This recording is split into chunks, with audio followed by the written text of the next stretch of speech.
Je l'ai vue pour la première fois à l'école. Je ne l'avais jamais vue avant. Au fait, je m'appelle Mila et j'ai 17 ans. Mon ami Layla m'a dit qu'il avait été transféré d'une autre ville et qu'il s'appelait Liam. J'étais folle de lui depuis le premier jour où je l'ai vu. Il avait un sourire charmant qui illuminait tout autour de lui. Il avait de beaux cheveux et son style vestimentaire était unique. J'étais si attirée par lui que tous mes amis savaient que j'avais des sentiments pour lui simplement en me regardant le mater. Je rougissais à chaque fois que je le regardais. Mais j'avais trop peur de lui dire mes sentiments. Il ne me regardait même pas.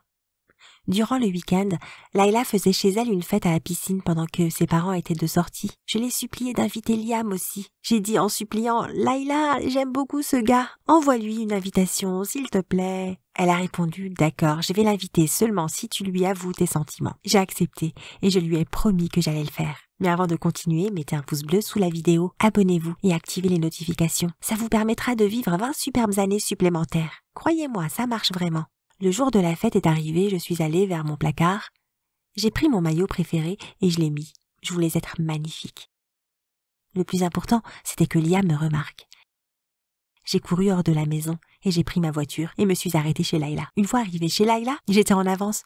On a donc préparé quelques collations, tacos, sandwichs et quelques boissons pour la fête dans sa cuisine. La journée était ensoleillée, parfait pour faire la fête dans la piscine. Un par un, les invités sont arrivés par l'entrée. J'ai salué tout le monde et je leur ai montré où se trouvaient les boissons. Peu importe à qui je parlais, je continuais à regarder l'entrée en me demandant quand Liam arriverait. J'ai parlé à quelques amis, mais je devenais un peu triste car Liam n'était pas venu et je ne voulais donc pas rester plus longtemps. Mais à ce moment-là, Liam est arrivé avec quelques amis. Ça a immédiatement éclairé mes idées. J'ai commencé à flotter. J'étais un peu nerveuse, excitée et très heureuse qu'il soit là.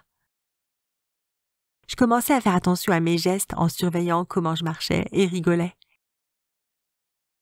Soudain, Layla est arrivée, m'a pris par le bras et m'a emmenée près de la piscine, là où plusieurs personnes étaient en train de danser, puis on a commencé à danser nous aussi. Pendant qu'on dansait, Layla a pris ma main et m'a murmuré à l'oreille car la musique était bruyante. « T'as parlé à Liam ?»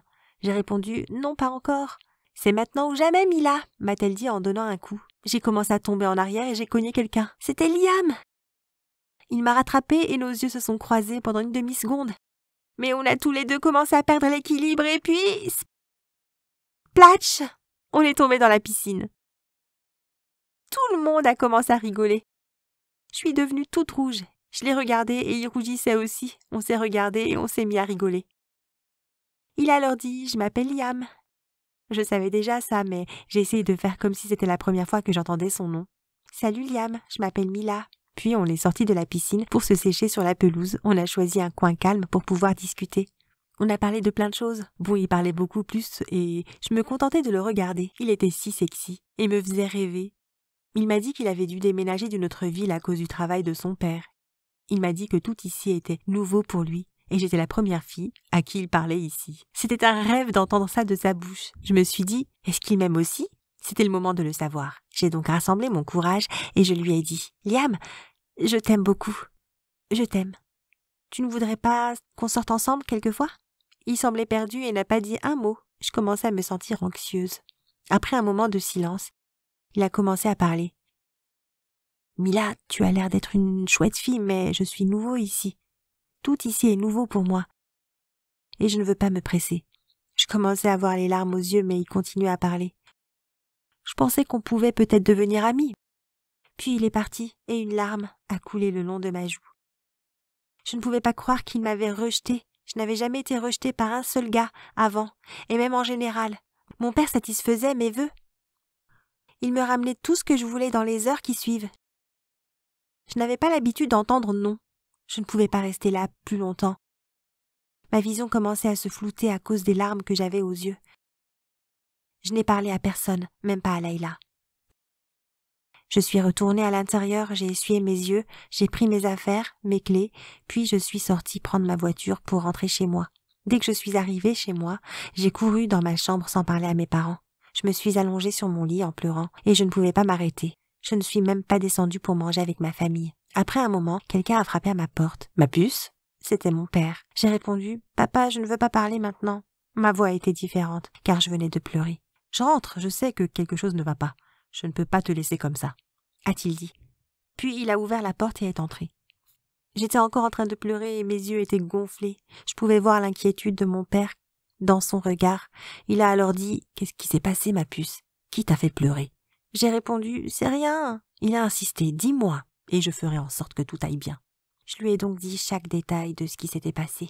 Il m'a pris dans ses bras et a dit « Ne pleure plus et repose-toi. Je vais m'occuper de tout. » Après ça, je me suis sentie un peu mieux et je suis allée me coucher. Le lendemain matin, je suis sortie de mon lit très tôt. Puis je suis allée au centre communautaire où je faisais du volontariat pour me changer les idées. Je suis rentrée chez moi avec l'esprit vidé, mais alors que j'étais sur le point de me garer en face de la maison, j'ai vu une voiture que je n'avais jamais vue dans l'allée.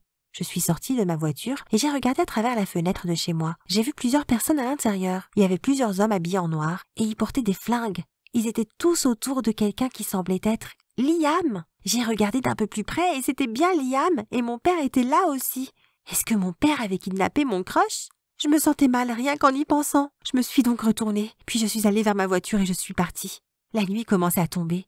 Je suis donc retournée chez moi en pensant que tout était maintenant terminé et c'était bien le cas. Je suis entrée dans la maison et tout était normal autour de la maison. Mon père était assis sur le canapé en train de regarder la télé. J'ai juste dit salut et je suis montée dans ma chambre. J'avais beaucoup de questions sur ce qui s'était passé durant la journée, mais j'avais trop peur pour demander. Le lendemain, je devais aller en cours. Je réfléchissais à comment faire face à Layla et Liam. Si je les croisais, ça commençait à m'inquiéter. J'ai conduit jusqu'à l'école. Je me suis garée et j'ai commencé à marcher vers ma classe. À ma grande surprise, Liam a couru vers moi en m'appelant « Hé, Mila, attends !» J'étais perdue. Je pensais qu'il avait dit qu'il ne voulait rien avoir à faire avec moi. Je me suis dit « Ce que j'ai vu la dernière fois l'a fait changer d'avis ?»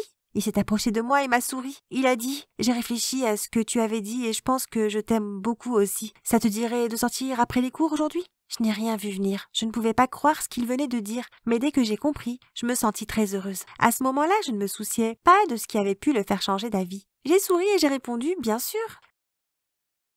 Puis on est allés dans nos classes respectives.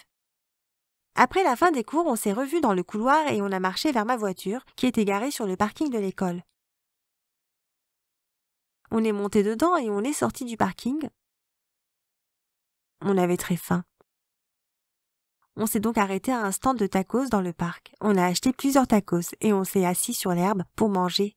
C'était comme un petit pique-nique tellement romantique. C'était comme un rêve, comme quelque chose qui sortait d'un conte de fées.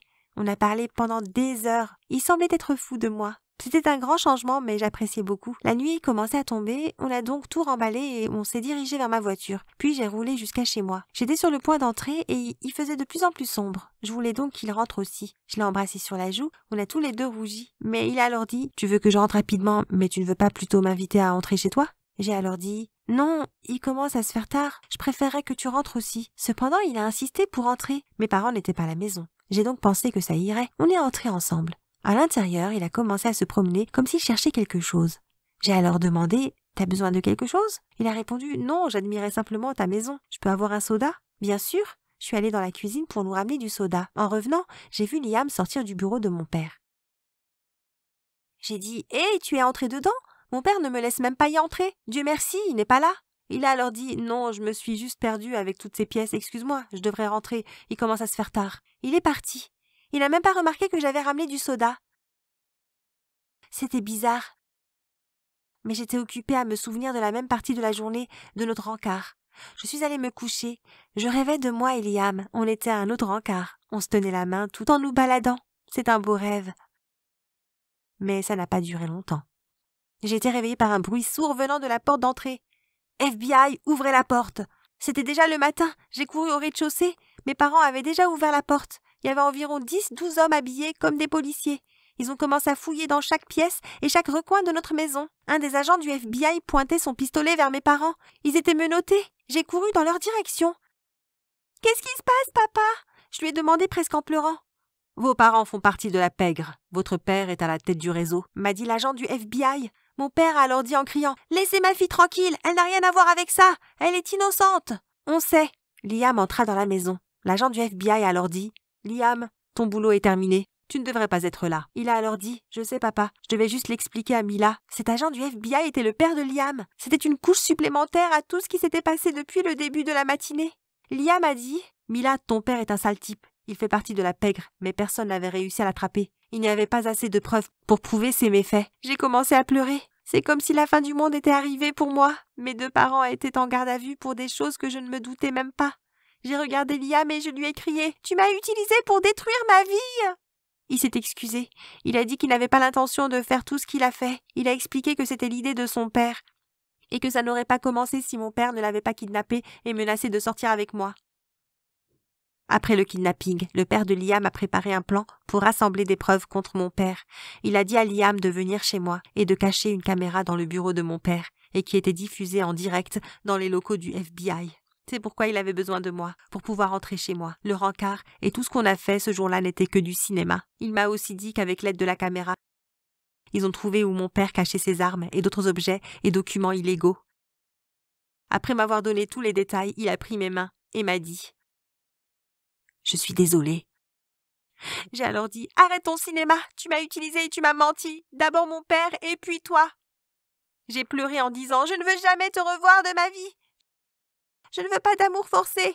Adieu, Liam. » Je me suis éloignée de lui, sans même le regarder. Un policier est venu et m'a informé que des proches, alias mes grands-parents, avaient été informés de tout et qu'ils allaient bientôt venir me chercher. Après un moment, ils arrivèrent, je suis montée dans leur voiture avec mes affaires et j'ai dit adieu à cet endroit. Merci d'avoir regardé. Est-ce que vos parents connaissent votre crush? Faites-le nous savoir dans les commentaires. N'oubliez pas de vous abonner et de regarder les autres vidéos de la chaîne.